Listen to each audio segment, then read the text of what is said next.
పల్నాడు జిల్లా క్రోసూరు మండలంలో TDP YCP శ్రేణుల మధ్య ఉద్రిక్తత చోటు చేసుకుంది.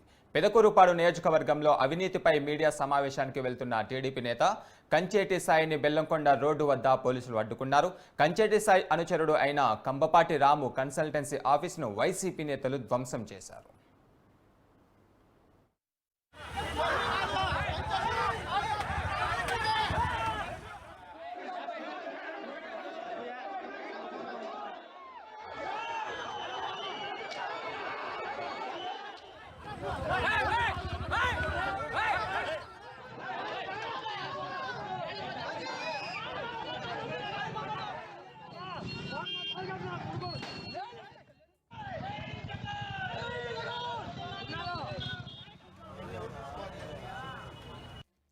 ఇటువంటి చర్యలు పాల్పడి మరి నువ్వు అనైతికంగా ఇటువంటి కార్యక్రమాలు చేసి ప్రజల్లో ఇంకా చెడు పేరు మూట కట్టుకోవద్దని చెప్పి మరి హితవు చెబుతూ ఎప్పుడైనా మేము అన్నమాట కట్టుబడడం అవినీతి మీద ఈ రోజు కాదు ఏ రోజుకైనా బహిరంగ చర్చకు సిద్ధం.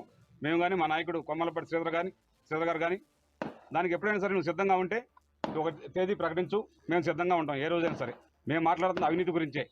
కావాలంటే నువ్వు చర్చకు రా, లేదు నిరూపించమంటే నిరూపించడానికి సిద్ధంగా ఉన్నాం. ఏదంటే నువ్వు నేను చేయలేదని చెప్పు, జనం నమ్మితే చెప్పుకో, మాకేం ఇబ్బంది లేదు.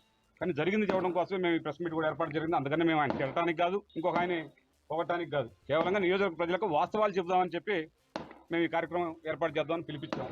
కానీ దాన్ని కూడా జరగకపోవడం అనేది చాలా దుర్మార్గం. ఇటువంటి పరిస్థితులు తొందరలోనే పోతాయని, మనకు మళ్ళీ మంచి రోజులు వస్తాయని పెదకూరుపాడు ప్రజలకి మరి తెలియజేసుకుంటూ చాలా మంది వచ్చారు. వైసీపీ కార్యకర్తలు అది జెండాలు పట్టుకొని కూడా వచ్చారు.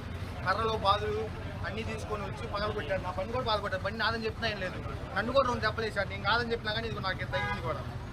నేను నాది కాదని చెప్పినా కానీ నన్ను కొట్టాడు. ఊరు తెలియదు మరి నాకు. అది బాగా కొట్టారు. మొత్తం అన్ని కంప్యూటర్లు మొత్తం బాగా కొట్టేశారు. ఎలా వచ్చారు వాళ్ళు? కర్రలు మామూలుగా ఒక ఎత్తానికి పోతా చూసాం, కర్రలు పట్టుకొని తంతానికి పోయినట్టు